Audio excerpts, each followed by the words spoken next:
Hello, Michael Veach here from the Yarra Valley Writers Festival, and welcome to this, the very first of our Sunday sessions. Have you got your technology working? Good, so have we. Well, we think we have, but well, quite frankly, if there are a couple of little glitches in this first one, we do beg your patience. Now, these will be running all through May and June, so if you like them, tell your friends, do a post, get the word out, whatever way you wish. We're going to kick off today with Grief and Other Memories, featuring two local authors, local Yarra Valley authors, Indigo Carrie, author of Darkfall, and Eliza Henry Jones, How to Grow a Family Tree, and also Julia Baird, author of Phosphorescence. And if you've got a copy of Phosphorescence, hang on to it, because I know for a fact they have been selling out. All expertly hosted by the utterly delightful and very, very professional age journalist Kerry O'Brien. If you do like it, well, next week there'll be another one featuring current contributors from the Griffith Review. We're calling it Getting On, featuring Donna Ward, Charlotte Wood and Elsa Piper. For today, though, our first one, Grief and Other Memories. Enjoy.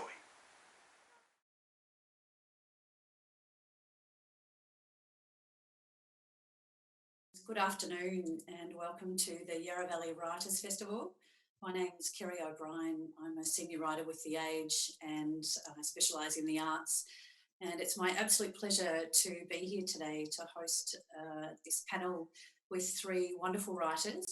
The name is Grief and Other Memories. And while these three books are very different, there are some through lines that we'll get to as we start to discuss with the authors their stories.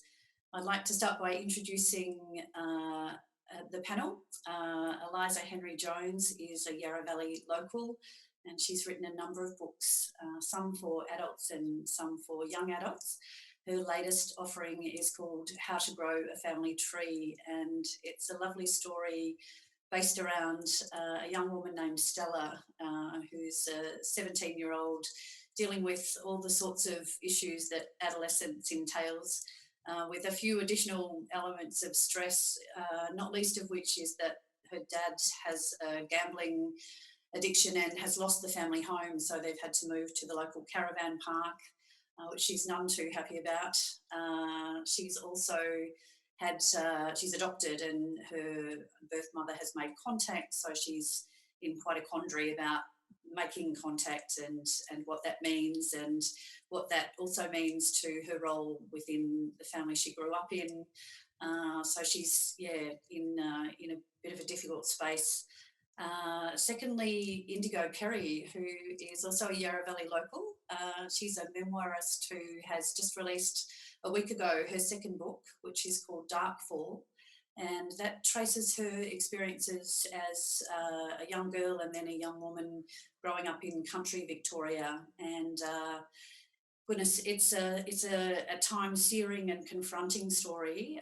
She really lays herself bare and makes herself quite vulnerable, but it's an extraordinary tale of resilience and insight. And yeah, I look forward to exploring that further. And thirdly, I'm joined by Julia Baird, who many of you will know from her role as host of The Drum on the ABC. Julia is a journalist and an author. She's written several books, one about women in politics, another about a biography, in fact, about Queen Victoria.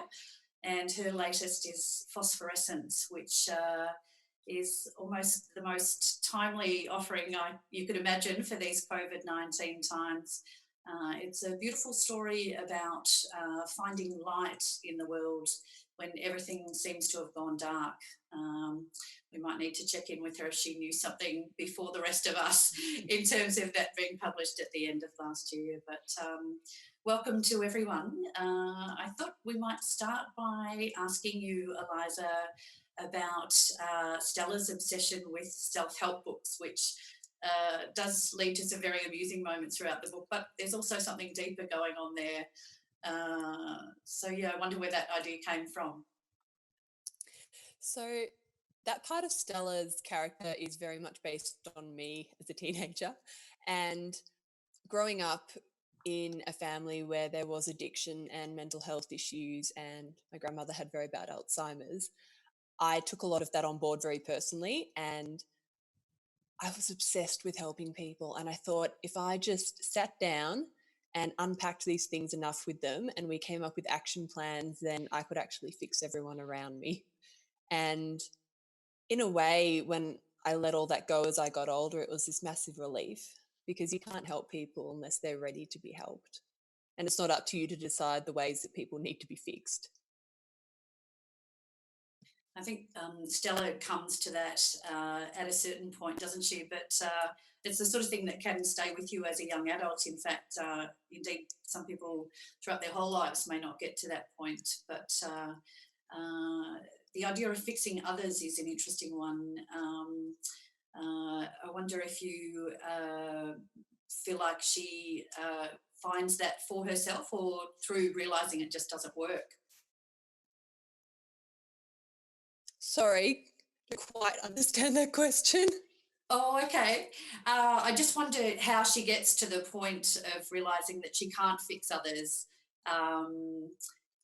Is it through time and realising that what she's doing is not working? Yeah. Or that the point of self-help is about one's own self, I guess? I think for Stella, she reaches a point where she actually starts listening to all the people that tell her that they don't need her to come in and fix them. And it's actually a little bit offensive in some cases when she swoops in with all of her self-help jargon, telling them all the ways that their lives need to be improved.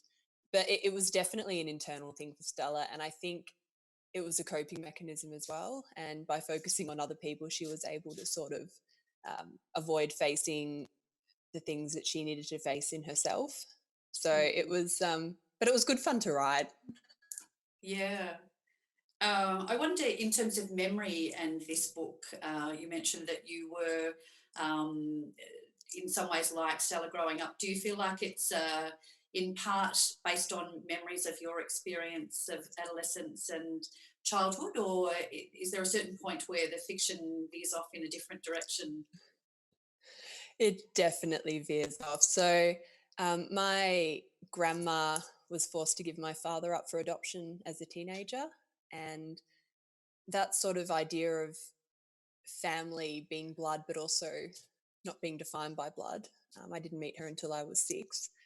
That sort of fed into it quite a lot.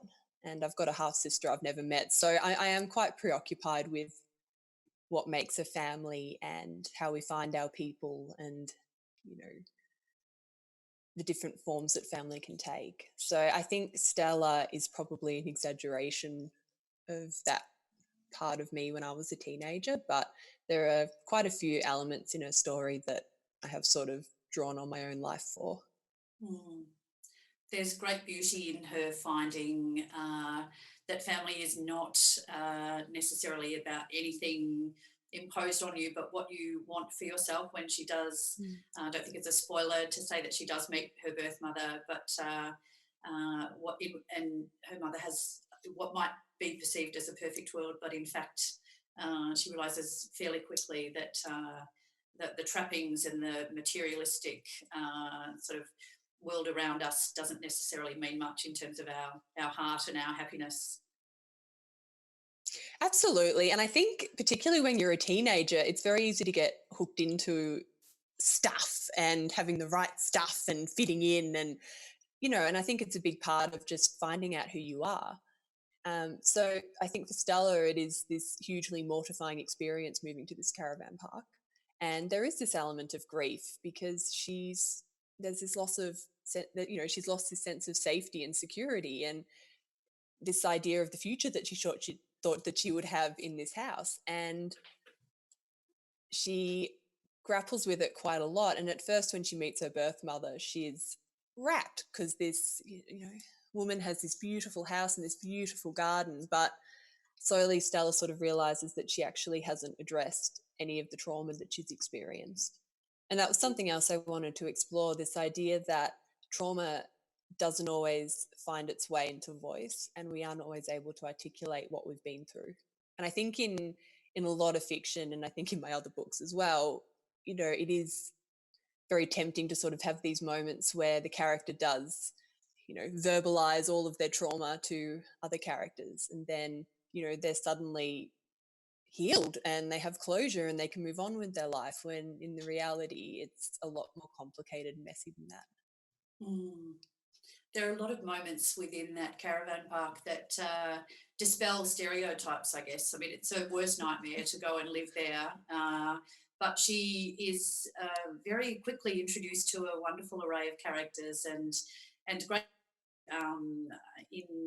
There's great beauty in that. I know you wanted to address the issue of stereotypes, and I think that is it's very sort of poignantly done, and it gives you pause for thought about the assumptions you make in life, which I think is a particularly important message for teenagers and adolescents.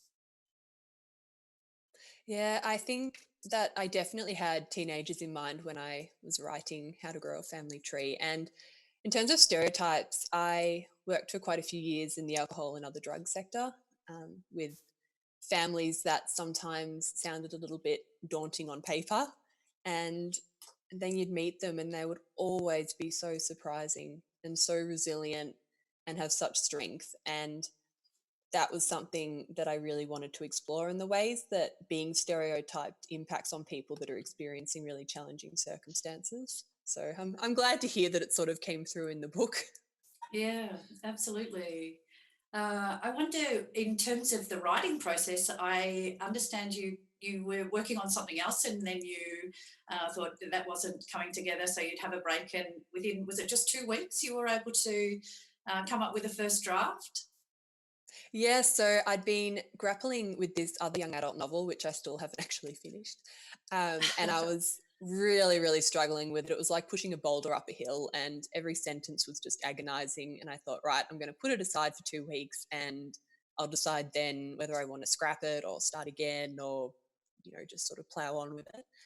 And in that 2 weeks, this manuscript just sort of poured out of me, and I was pregnant and sick and pretty grumpy when I wrote the first draft. But it was, yeah, I mean, it got edited a hell of a lot between that first draft and publication. But yeah, it was quite an unusual experience just having a book pour out of me so quickly.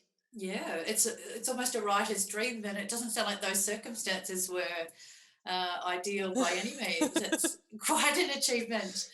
I wonder, you mentioned that your dad was adopted, and there's, I guess, the idea of intergenerational trauma explored, and part of that is through the inability for him to articulate. Thinking about Stella's father in the book, he's not able to articulate uh, what his issues are. In fact, they're not revealed in the book, but it's interesting to, I wonder about the idea of growing up with that sort of parent, or with that in your orbit.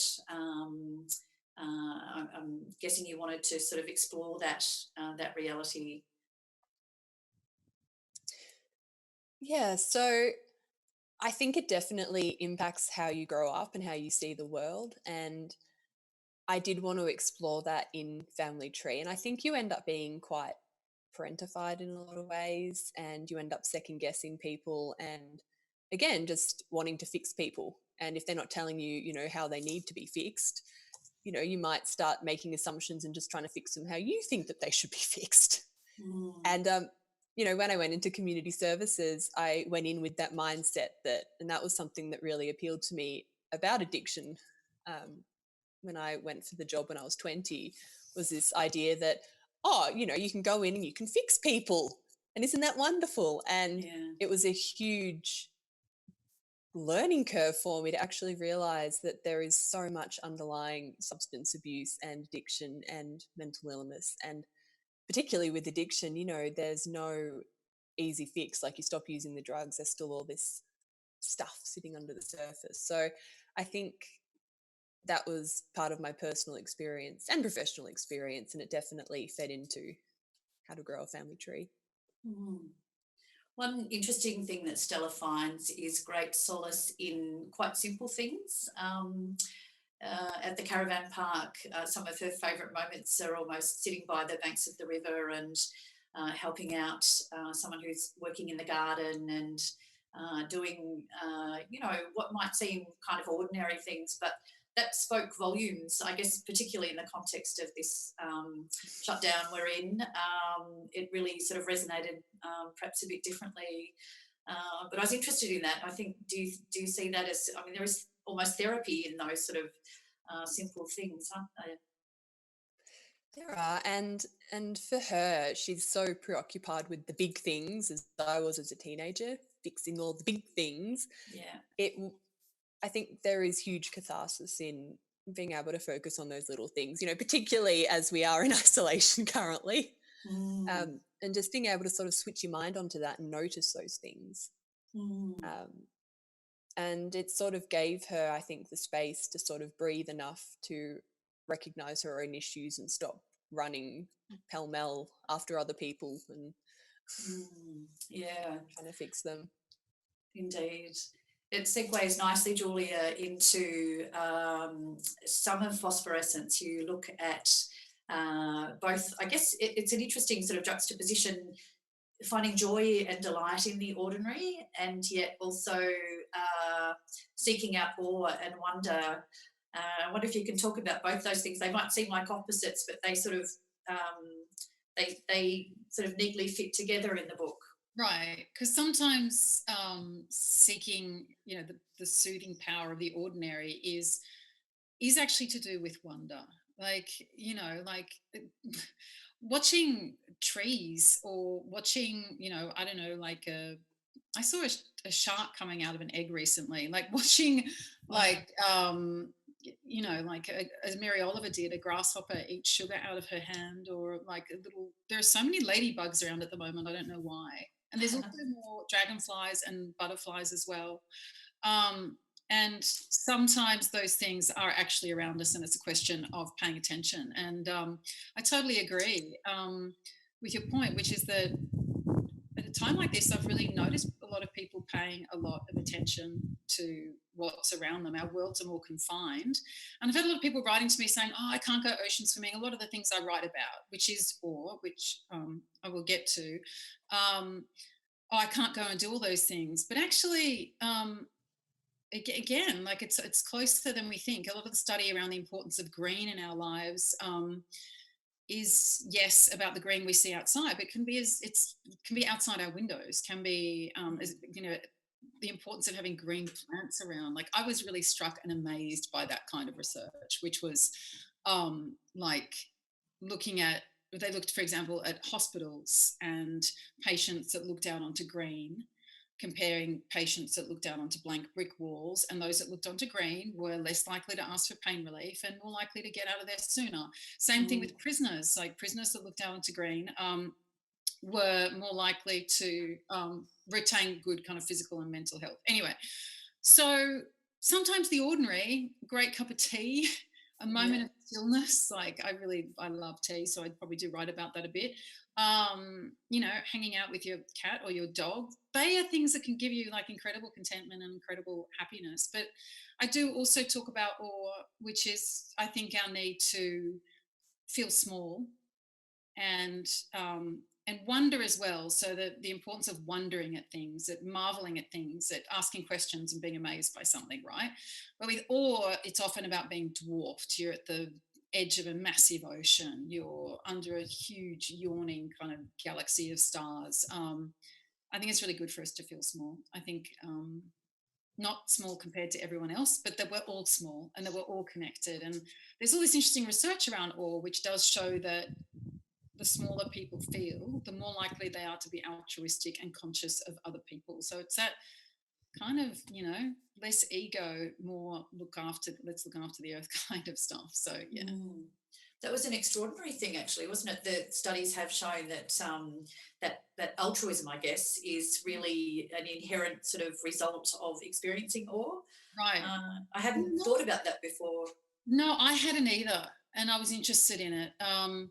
And I mean, some of the studies were, people that have walked through, like massive trees, so through redwoods, and had spent time gazing up at them, were more likely to pick up a pen for someone who had dropped it on the ground outside the park than hadn't. That people who stood next to a huge T-Rex skeleton thought of themselves differently. So, but I think of it a lot as being about like what the astronauts call the overview effect. So that sense that when astronauts go out, they're selected often for their engineering ability, their mathematical ability. They're often teachers and scientists, and they come back poets and philosophers and theologians. And it's because they've had the sense of the smallness of the earth. And they all speak about how transformative it is to be able to put your thumb up and have the earth disappear behind it. And what you're doing in that is you're not just realizing, okay, we're all kind of small and insignificant, and sometimes that's healthy to kind of realize that. But the earth is so fragile, and national boundaries disappear. Like, we all connect to each other like we are at the moment. Like, something that happens in a market in Wuhan, boom, the entire world. Like, the way they deal with it in the US affects us now. So I was really interested by that idea of the overview effect. And people tell me that sailing has the same impact on people as well. Makes me think about it's often when you're traveling, you look up at the stars more readily. Someone, I can't recall who in the book, says live well and look up, and I think that's a great, even if you're just watching the clouds go by, especially when we're sort of stuck at home and we don't have those usual, I guess, stimuli of catching up with buddies or being out and hearing live music or whatever it is. Some of that natural wonder, although it's every day, it can be awe-inspiring as well. Yeah, well, you pay more attention to it. I was thinking about that this morning, actually, about how, like, people who've been through major illnesses or have stared down their mortality, and they're suddenly really glad to remain on this earth, often sound like stoners. Like, they're often like, look at the sky, man, like, it's amazing. This tiny beetle, that's like the most beautiful thing I've ever seen. Like, seriously, look at the wings on that thing, right? And children are like that too. And I just think that's kind of a really joyful characteristic. It's just a really wonderful thing to pay attention. I was like jumping into the water a few days ago, and there was this fish there, and it just, like, for no apparent reason, because it was like this grey fish, just had this massive splodge of purple on its back, bright purple, and then purple eyelids. And I was like, you know what? So yeah. As I said, I sound like a stoner, but there you go.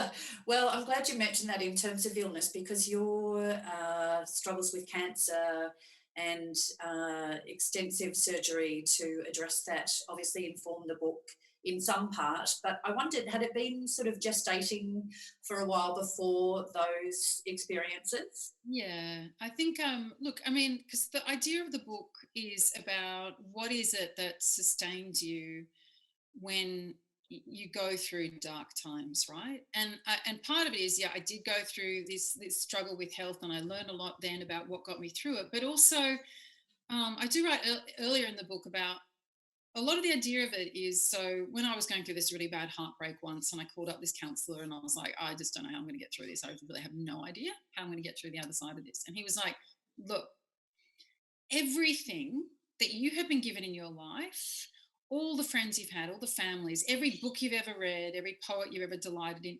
everything that has happened to you, that is when it matters, is now. This is when it counts. And the idea that you can somehow have a reservoir of kind of wisdom or kind of comfort or things that you can draw on had really fascinated me after he said that. And I do think that, a lot of things that my mother has told me my whole life really form a very significant part of that reservoir, for example. I wonder, when you're going through experiences like that, you're almost experiencing grief as you never hope to experience it, but you are. It's a variation on grief. I mean, it is grief, but I'm interested in that idea, how you contend with that and how you manage that in those really, I guess it's most of our worst nightmares. Confronting your own mortality like that. So you're asking about whether you have grief at those moments? Or? Yeah, I guess what that feels like. I'm imagining it's like a form of grief, but not having been through it. I'm wondering what it is like. Look, I think to some extent you grieve. It's almost like a loss of innocence in a way. Like you grieve, like you've definitely lost things, but I think it's more of a kind of a thirst for what you have, really, that kind of Mm. gets you through that. And Yeah. it was interesting that it seemed to pare things down to, I mean, it makes sense, it would pare things down to the most simple in some ways. Like I think you talked about your world becoming quite small. It was just about a family and your nearest and dearest, and Mm. then I guess there's also that undercurrent of the beauty of the natural world, and it ties back to that idea of awe and wonder, I suppose. There seemed to be great solace in that. Well, I think trying to find calm in it. So something happens, something bad happens, it's a diagnosis, or I mean, a lot of people go through moments that it's like this thunderclap. It's a moment of loss that they didn't expect, or it's a moment of pain, or maybe a lot of people will be dealing with all of that now, the loss of a dream or a business or a play that they've worked on for years, or a family member, and it's just that sense of like in the middle of that, when that happens and your world goes very quiet and it narrows to a slit, you realize what's important and what matters to you, and how much you cut out drama and a lot of complaints about inconvenience. Life is inconvenient, that's fine, just deal with that. Yeah, and for me, I think I just instinctively went to a very calm and quiet place during that time, and that was what gave me strength. Like not everyone is the same, but for me, for sure. Like, and a lot of people get there through meditation. For me, it was through prayer or just stillness. Yeah. There was great beauty in the where you talk about swimming in the ocean, and I wished I could pull that water a bit closer to my place right here. But I wonder if you could talk a little bit about phosphorescence and how that light through, I had thought of it only through the sea, but in the natural world as well, apparently, as you explore in the book. It's a fascinating sort of concept that we still don't know a great deal about. What drew you to that? Well, so the idea of living light. So with phosphorescence, it's kind of like what I was talking about before with the reservoir. So phosphorescence is you pull in light, you pull in an energy source, and when things go dark, you slowly emit it over a period of time. Like fluorescence is the same process, but it blasts it out at once. Phosphorescence, it kind of continues for a time. It's a kind of a quieter glow as well. And I do write in the book about other forms of living light, being bioluminescence, which is tiny little phytoplankton that are lit up by chemical movement, which is all these beautiful images we've seen in the past few days, even, of surfers and of dolphins going through waves. And it is the most wondrous, like magical natural phenomenon. And I did hunt it all the way through writing this book. But the idea for me was just the idea of, we talk a lot about happiness, and there's just reams of studies on happiness and how to get to that next stage of happiness, or once you get to a place, how to kind of stay there. And after I went through a tough time, and a lot of people go through really horrendous times, and coming out of it going, I wonder if we asked the wrong question, and if like a lot of it is actually, how do you stay afloat during those times? Like, how do you actually it's not like shining, like a sparkly shining, it's just continuing, it's just surviving, and it's just kind of going day by day. And that took me down like a whole different level of inquiry. I think it's different to contentment, it's different to happiness, it's something else. And for me, phosphorescence was like the best metaphor. I recommend anyone who hasn't had a look at some of those clips. They are extraordinary. You can find them online, and I went down a gorgeous little rabbit hole prepping for this session, looking at exactly that. Yeah. It also makes me think about you, Indigo, in talking about writing your memoir. I think you actually referred to writing helping you stay afloat, perhaps when you were revisiting some of these quite traumatic memories of growing up. I wonder if you can talk a little bit about that. Yeah, certainly when I was an adolescent, writing was one of the things that kept me strong. I kept journals constantly from when I was 12, and that was an important part of my process of I felt very alone during those times. I was very isolated in many ways.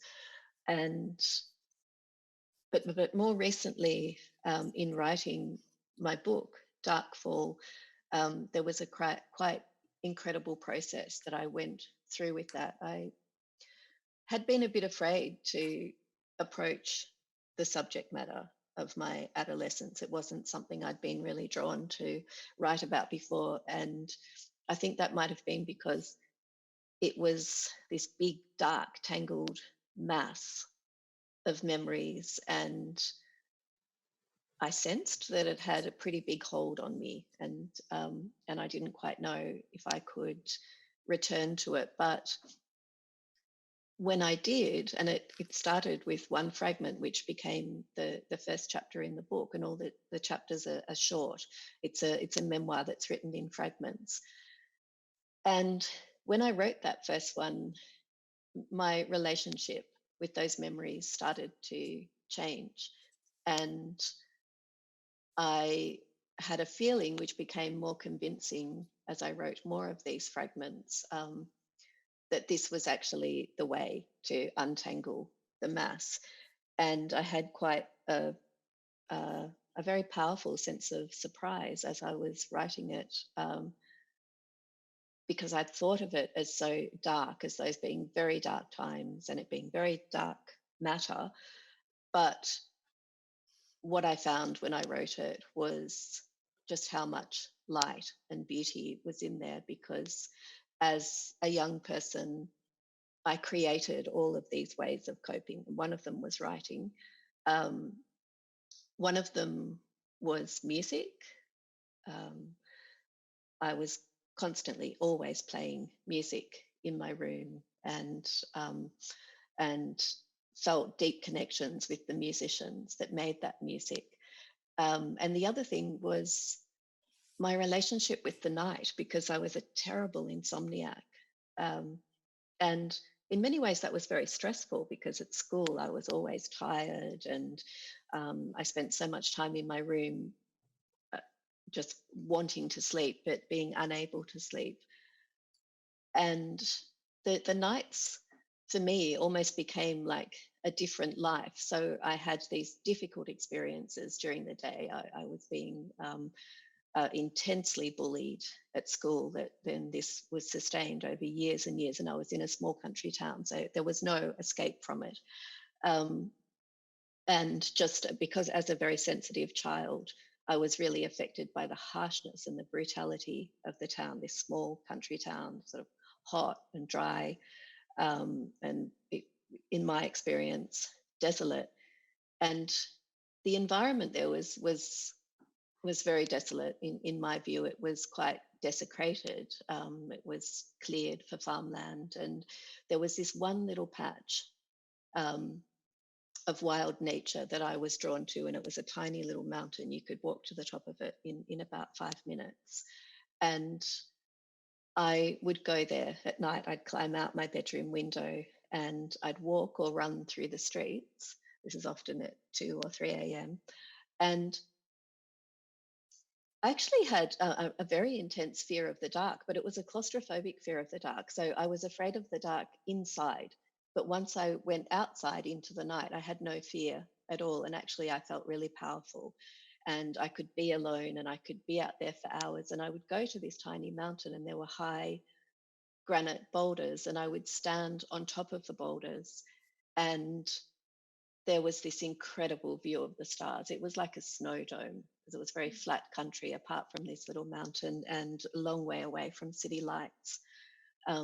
So on a clear night, the view of the stars was just amazing. And to stand up on these rocks and look at it made me feel really strong, as did running. There were all these funny little contrasts. In PE class, if someone asked me to run, I'd be, oh no, I can't run, and come last in a race. But at 3 a.m. in the night, I could run through the streets and and yeah, just feel wonderful. But in that process of writing the book, I was able to remember the beautiful interior landscape that I created for myself. I had this like very detailed landscape that I envisaged as being inside myself, that I could retreat to, and it was full of like forests and a gorge and a river with a waterfall and so on. So that was quite wonderful for me to remember all of that and to put it into writing. And there was also a process in writing it that I went back and I witnessed each moment of memory, and coming to understand that a lot of the reason why it had such a hold on me, and it had ongoing effects long after I left the town. I left the town when I was almost 17. But I'd had severe depression through most of my adult life, and I would put it down mostly to those experiences. And I think the reason that those experiences, in particular those adolescent ones in the country town, were so powerful is because they were so unwitnessed, and so there was no sense of justice or fairness in it, or any sense of, I suppose, to use a quite modern kind of word, no sense of validation in what had happened. But when I wrote these fragments, it was like I was holding my younger self through each of the moments and saying, yes, I see you, I witness it. And as I did that, each one, the power of each one would just slip away a little bit more. That's quite beautiful. I notice you have a song at the beginning of each title, and you're, I think, dedicating a song to your younger self.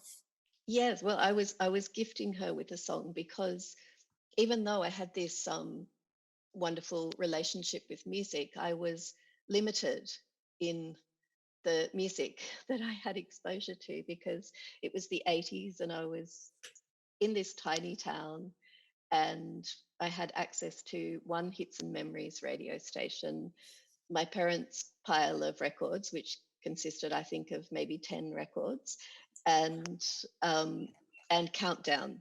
So there was great music, but what I missed was the underground and alternative music and post-punk music that I would come to love later, and that would become my favorite music. And as I told these stories, I wanted to gift my younger self with basically a kick-ass song that would have really helped her to stand up and go, hey, I'm stronger than this. I can be different and celebrate it, and I've got more power than this. So that was my gift to my younger self at the beginning of each chapter, to think what underground or punk kind of song would have supported her through that moment. And at the beginning of the book, there's a score with a list of all the songs, and there's also a playlist that I've created. Oh wow! Through Spotify or something, we can get it. Excellent. Yeah, I've got it on both YouTube and Spotify. They're great fantastic. songs. One thing I wondered, there's almost a hyper realism to your depiction of these events. And when we chatted earlier this week, you mentioned that you do have this incredible ability to kind of return to those times, or to visualize in your mind's eye those experiences. I wonder if you can flesh that out a bit.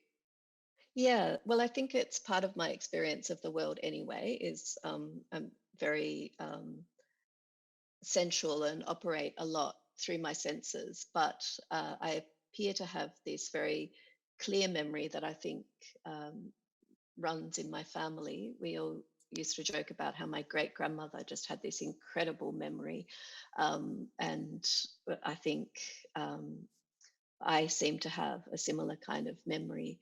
And I think of it as kind of like a 3D memory, because when I remember something that happened, I really see it, almost like living it again, and particularly through the senses. So if I picture something that happened on a particular day in school, I can like smell what was there and like hear the sounds, almost like they're in the room with me. So I think that's why my writing is so imagistic, because of that way that I have of remembering things. There were moments where I was taken straight back to moments of adolescence in such a sort of with such a an accuracy. It was quite sort of fascinating. Similarly, Eliza, in terms of Stella's negotiating, her way of negotiating in the world, it's such a tricky time to make sense of, you know, this crazy world. And I wonder what it's like for kids at the moment with this under the spectre of you know, a global pandemic. It's yeah, it's hard to know what to recommend for them to cope. Which takes me to the point of resilience, which I wanted to ask each of you about. And I feel like it's a thread that runs through absolutely all of your books. They're very different, but there are these through lines about coping and about staying sane and finding solace or relief or joy. In terms of a culture, we're not great at well, I guess I'm speaking broadly about the Western world. We're not great with even addressing it. It's sort of one of those things that's skirted around. I think you get to that point, Julia, in your book about the fact that we need to kind of look it in the eye and find ways of articulating what seem impossible to articulate. Well, makes me think about Queen Victoria, actually, because she was so strongly criticised for the way she grieved. She grieved stubbornly and, you know, spectacularly for decades with Albert, you know, enormous statues of him everywhere. And wore widow's weeds. She just refused to wear anything but black. Every now and then, like for her jubilee, she'd maybe add some like diamonds to her bonnet or something, but thereby sparking a trend. But so I had to really explore the question of grief when I was studying her and writing her life and thinking, what is normal grief? Like, what is it? And I almost came to respect. I mean, I know that the grief is in DSM. There's the concept of protracted or prolonged grief. And there's a whole debate about whether you should pathologize grief at all for obvious reasons, although there's clearly some people more vulnerable to grief than others. And Victoria certainly fit all of those categories. But I really came to respect how she almost, at a time when people are supposed to shuffle off, and in some ways she did, or especially then widows who had lost you know, status and income and visibility and all those things. She invested the whole idea of grief with something. It's like, no, I'm going to do it, and I'm going to employ other women who are grieving. We'll call ourselves the sad sisterhood, you know. And she gave it meaning. And there were so many women at that time who really responded to her insistence that she wasn't going to stop when it made other people uncomfortable, whether they considered it too much. I mean, some of her letters and correspondence were pretty histrionic. She did certainly use it as a excuse to not do a whole bunch of things that she possibly should have done. But yeah, I mean, there's something about refusing to do things the way other people tell you should do them. And, you know, what we know about grief is that it's not linear and it's not predictable. It's not controllable. You don't know when or how it's going to hit you in what way. And some people feel guilty about that, and other people kind of get nervous about that. And the point is, you kind of have to find your own way and honour your way through it. And, you know, a lot of people are grieving at the moment and grieving things that they hoped for or had wished could happen, or grieving maybe a future that they don't think that they can currently have, or whatever. And I think that you kind of need to acknowledge it and allow people to find their own way. And for me, one way, and again, I'm not even sure it's entirely grief, but say kind of shock and loss and concern and anxiety and all those things. For me, I think that looking outwards is a very potent way to deal with this. And Nick Cave talks about this as well when he writes about the grief of losing his son, who, and I think when he was 15, he fell off a cliff. And it's just obviously huge, a monstrous thing to have to deal with. And he wrote a lot about how connected he felt to everyone else who was suffering. And he realized that's what it is that kind of connects us in a strange way. Every religion on earth is concerned with suffering. And his conclusion, which I really liked, was to say, really, the purpose of life is to try to actively reduce one another's suffering. And that was kind of a large part of my motivation for writing the book, really. Yeah. There's a beautiful moment elsewhere in the book where you're in Arnhem Land and the Indigenous women, led by one of the elders, I guess in a sort of a communal grieving, a moment of recognition of their grief. I wonder if you can tell us a little bit about that. It was a really powerful moment, obviously, for you, and even just reading about it, it really resonated. And it's not something we do, I don't think, in Western culture, but there's something to be learned there from our and I'm not even sure. Not even sure whether I can say it's grief. I mean, I'd have to preface that by saying we're on Yolngu land, where it's Yolngu customs, English is a second language, Yolngu laws, and it was an incredible privilege to be up in northeast Arnhem Land and to be able to see a secret women's ceremony there. And I did write about it for this book, and I did talk to the elders about what was appropriate for me to say and what not to say. I think that what I heard and what we witnessed, those women and those of us who were sitting up on the edge of this kind of ridge that was fringed with eucalypts and little old smouldering fires early in the morning just before daybreak, and a site where like a bunch of massacres had taken place within, not spitting image, but certainly within viewing distance. We heard a sound unlike anything I've ever heard before, and it was a women calling to each other. And it couldn't even say, it was a lament, and it was a strengthening, and it was a passing down of wisdom, passing down of authority, and it was and as you say, it was kind of like a keening in a way, but I won't have the words for it. You would have to speak to Indigenous women to be able to entirely kind of understand. I know that for me it was incredibly moving, and what you have to understand when you go there, and what you're told is basically you probably won't understand. You need to stop asking all these questions, and you need to shut up and just listen. And I really tried to do that, but I was really powerfully struck by a couple of things, and I loved how the woman who, when that ceremony ended, said, "And now you have been welcomed by the old ladies." And it was like, the queens have welcomed you here. And that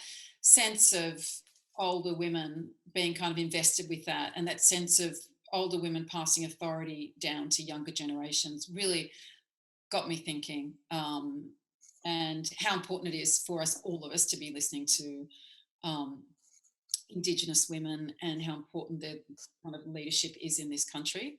And what does that mean for all of our daughters? Like, how do I pass authority onto my daughter? Like, to grapple with that idea has been a really interesting one. And it flips, like, we always think about what we need to caution girls not to do.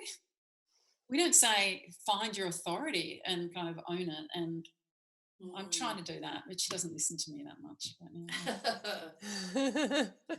I wonder, Indigo, it makes me think about your writing process and speaking, I guess, to that younger woman within you, and maybe finding not that she needed to be forgiven, but that she needed to be witnessed, and she was not in the wrong. It wasn't about her creating these dreadful experiences or having had, I think you mentioned that you felt some degree of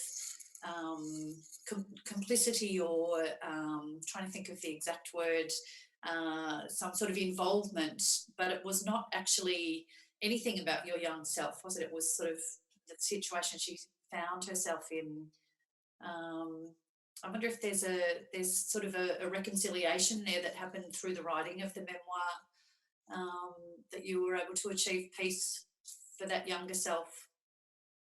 Yeah, there was certainly a feeling of peace, and also a feeling of greater admiration for my younger self.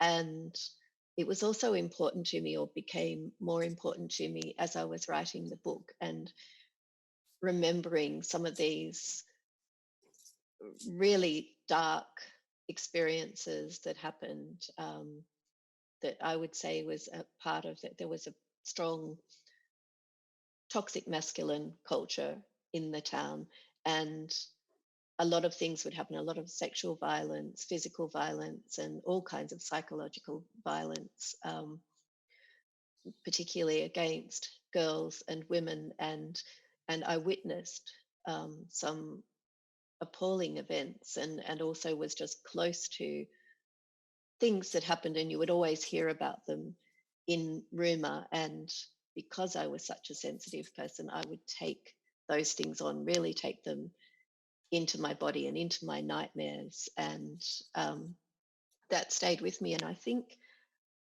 having all of that inside me, not only the things that happened to me, but the things that I witnessed happening to other people or heard about, I think that I felt this kind of misplaced guilt about it. And that's what I meant about feeling complicit in it. And so that's been quite powerful for me to write these stories and to say, well, I'm not going to keep these secrets and hide these things anymore. I'm going to actually tell these stories and put them out there. And that has given me a real sense of power, but also in that aspect of witnessing of my younger self. I was telling you a story, Carrie, that was quite extraordinary for me in writing the book. I knew, and I've written about this moment before, that the day that I left this town, I had this strange little experience where I was sitting on the platform of the tiny little train station, actually waiting for a bus that would take me away from there for the last time. And just sort of sitting there reflecting and thinking, wow, I'm actually really leaving. And looking with some longing over in the direction of the small mountain where I'd spent so much time, and that it had been such a special place for me. And I saw this little kind of vision in my mind of a woman up on the boulders, and just sort of quietly thought to myself, oh, that's me. That's me when I'm a bit older. And as I said, I wrote about this once before. The memory had always stayed with me, but this time I went to write about it again because it was kind of quite a significant moment as I was leaving the town, and I was describing the little vision that I'd carried in my mind all of that time. And I wrote, yes, this woman, and she wore this long grey coat with a hood. And as I wrote it, I thought, that coat is in my wardrobe. And it was, I can't explain it, and I don't want to put too much weight in it as anything other than a kind of really special poetic moment that for me it was like, this girl just felt so alone over the years, this my younger self, and so unwitnessed. And now I'm writing this book and I'm witnessing all of what happened to her and what happened to the other girls around her, other women around her. And it's like I've sort of been able to in some poetic sense, writerly sense, go back and witness it all and almost like scoop her up and say, you think you're alone, but actually you're being witnessed. And that I had carried all of those memories with me. So now, as an adult, I'm able to essentially go back and witness that younger self. It's a very powerful story. Yeah. I wonder, you mentioned that you wrote diaries as you were from about the age of 12. Did anyone recommend that to you? I mean, that is one thing that can be recommended for therapy or what have you, but was that just an instinctive thing you wanted to keep the story of your life from an early age? I think it was partly just that I was given diaries to write in, like as gifts and so on. It was probably a bit of a thing at the time, like writing letters to pen pals. And so I did that as well and really enjoyed that. And was given diaries that I would just start to write in. But I had always told stories, sort of understood the world through telling stories. Like even before I could write, I would tell stories out loud to my family. So I think it had always been an important way of kind of placing myself in the world, being able to understand things. I wonder about you, Eliza. Did you feel like you always intended or needed to write? Absolutely. I had very bad social anxiety as a teenager. I missed about a third of my schooling, and I'd just stay at home and I'd just write. And I found diary entries a bit too confronting. So I almost wrote fiction about the things that I was fascinated by or grappling with, and that's how I sort of processed issues. So it might have been, I think my first young adult novel very much focused on parental mental illness, and I actually initially wrote that when I was 16, and then it got shoved in a drawer for 10 years. But that was very much me trying to come to terms with my parents' mental illnesses and that sort of thing. And I find it really interesting when the different ways people create and the different ways that creation can sort of address trauma or big issues and grief. So endlessly fascinating. Absolutely. And Julia, I wonder, were you drawn to writing from an early age? Yeah, that's what I was interested. I was just wanted to ask Indigo if she could bear looking back on those diaries. No, they're sitting in my shelf. Right. Looking at that bookshelf full of all my old diaries, and the early ones are particularly tragic.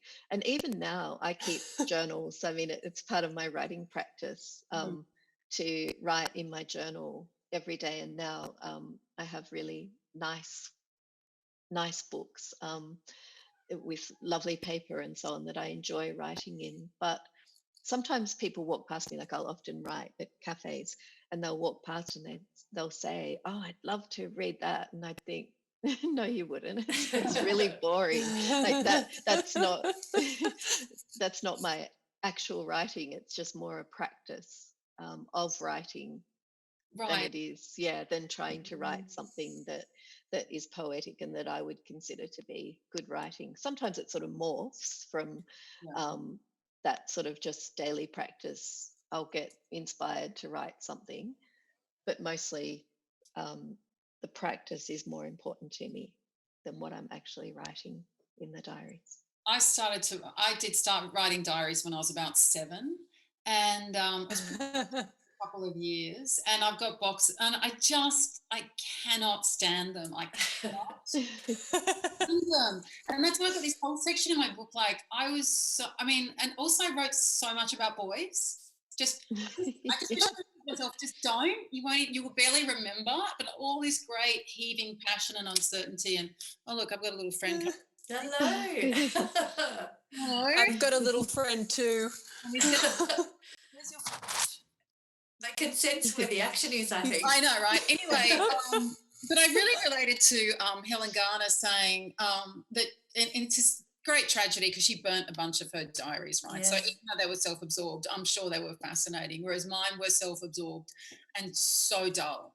And she talks about this point where she realizes looking outwards is kind of what, I mean, she's such an observer, right? And I wish I'd done more of that. Although she also does say on the day that, you know, Whitlam was toppled, that she didn't mention that in her diary. She just said like under the park and so on. So I am really interested in it. But I think that Indigo's right. It's about training yourself to think through how you'd express stuff. But I was conscious of it when I was going through Queen Victoria's diaries. I was like so tough on her sometimes, and I was like, compared to mine, I mean, she was a vampire, and I was grappling with like my last boyfriend. It was so bad. It also makes me think we need to start printing some of our, not necessarily social media, but emails, which are our correspondence, which, you know, that's the sort of material you couldn't have written your book without her diaries, Julia, I'm guessing, or letters. And, you know, in this digital age, we're losing a whole really critical sort of moment in time. Totally. But speaking of time, we have, unfortunately, you reached our hour. I knew that there were going to be many strands we haven't yet investigated, but I want to say a huge thank you to you all for joining me today. It's been illuminating and gorgeous, and I thoroughly recommend all of these books. Thank you so much to our audience, and we're really thrilled that when, you know, most of our social engagements are just roadkill on the side of the tarmac, we've been able to come together, and do hope you've enjoyed. A big thank you to Brooke and Tanny and the Yarra Valley Writers Festival.